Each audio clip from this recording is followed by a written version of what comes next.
How to reset your survivor.io account. Now in this video, I'll show you a quick tip for you to reset your account on Survivor.io. Now, if you would like to reset your account, this is pretty simple. You just have to delete your save files or your cache files. To do so, open up the application and at the top left, you should see three lines and then go to settings.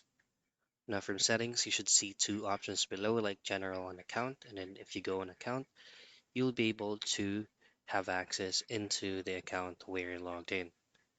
Now choose on feedback, and then for future use, what you want to have to do here is go to save issues and choose on I want to start a new game.